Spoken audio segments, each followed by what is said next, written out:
Welcome to The Explainer. Today, we're diving into one of the most thrilling and honestly most tragic narratives in modern sports history. We're talking about the incredible story of Deportivo de La Coruña.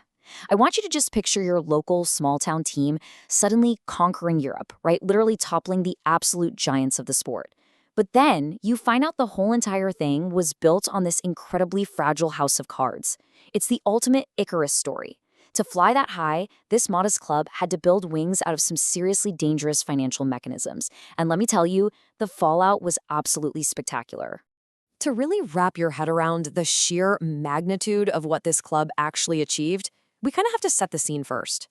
So, for decades, the landscape of Spanish football has been defined by this massive, seemingly insurmountable wealth gap. On one hand, you've got the elite duopoly, Real Madrid, Barcelona.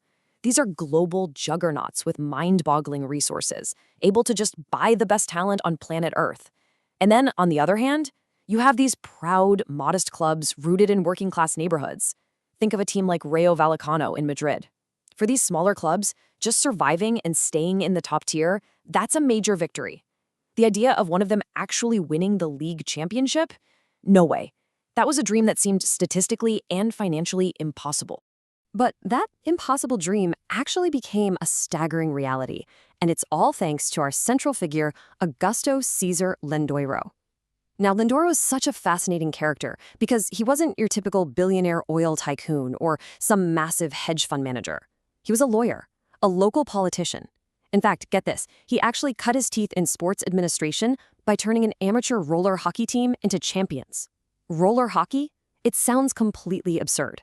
But in 1988, he steps into the presidency of Deportivo de La Coruña, which was this struggling, floundering Galician football club at the time. Nobody knew it then, but this local politician was about to turn the entire landscape of Spanish football completely upside down. To really grasp the scale of this miracle, think about the physical space where it all went down. 32,499. That is the seating capacity of the Estadio Municipal de Riazor in A Coruña. Just to put that number into perspective for you, Barcelona's massive Camp Nou holds nearly 100,000 people. The Riazor? It's this modest, intimate arena in a notoriously rainy corner of northwest Spain, yet under Lendoiro's fearless leadership, this tight, incredibly passionate stadium was about to become an absolute fortress against Europe's most terrifying elite. So how did he do it? Well, when you look at his early moves, you start to see the miracle taking shape. When Lendoiro took over in 1988, Deportivo was 500 million pesetas in debt. That was a crushing sum for a team barely surviving in the second tier. But he immediately stabilized the finances just enough to prevent the club from being administratively relegated. Then, in 1992, he pulls off an absolute masterstroke. He somehow convinced two massive Brazilian stars, Bebeto and Mauro Silva, to leave the sunny beaches of Brazil and move to this rainy, modest corner of Spain. It was an unbelievable coup, and it laid the foundation for what quickly became known as Super Depor, kicking off a golden era that ultimately led to a massive Copa del Rey trophy win in 1995.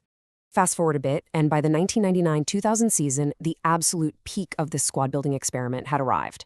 Manager Javier Urreta didn't just assemble a team, he built a symphony. They had this collective on-field intelligence that was simply unmatched. You had Diego Tristán and Roy Makaay acting as a lethal duo up front, and a midfield anchored by the incredible Brazilian magicians Jauminha and Mauro Silva. This wasn't just a squad scraping by on luck, not at all. They played with a fluidity and a grit that let them absolutely dictate and control the tempo against any opponent in the world. Which brings us to a really fascinating piece of trivia. 69. Usually in modern football, you need upwards of 85 or 90 points to win La Liga. But in a bizarre, chaotic, just perfect storm of a season, 69 points officially secured the 1999-2000 La Liga title for Deportivo La Coruña. Think about that. A club representing a city of literally just 240,000 people had done the unthinkable. They toppled the giants. They ended a near 25-year stranglehold where the title had pretty much exclusively bounced between Madrid and Barcelona. The streets of A Coruña absolutely erupted, and honestly, that remains one of the most remarkable underdog achievements in the history of sports. But here's the thing, they didn't stop at conquering Spain. They took that magic straight to Europe. Let's jump to the 2003-2004 Champions League quarterfinals. Deportivo gets drawn against heavily favored AC Milan. We're talking the defending European champions, a team packed with absolute legends. After the first leg in Italy, Deportivo is totally crushed, 4-1. The tie looks completely dead and buried. I really want you to imagine the immense pressure here. How in the world do you come back from a 3-goal deficit against a team that hadn't conceded a single away goal in Europe all season? Will you do it with a relentless, rapid-fire surge that just completely breaks your opponent's spirit? Let's relive it. 5th minute, Walter Pandiani spins past the legendary Paulo Maldini. Boom, goal, 1 down. 34th minute, Juan Carlos Valerón heads it in, 2 down.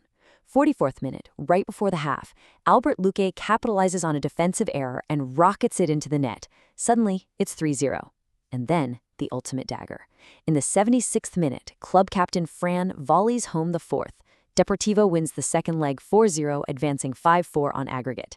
Defying all mathematical logic, they became the first team in Champions League history to ever erase a 3-goal first-leg deficit.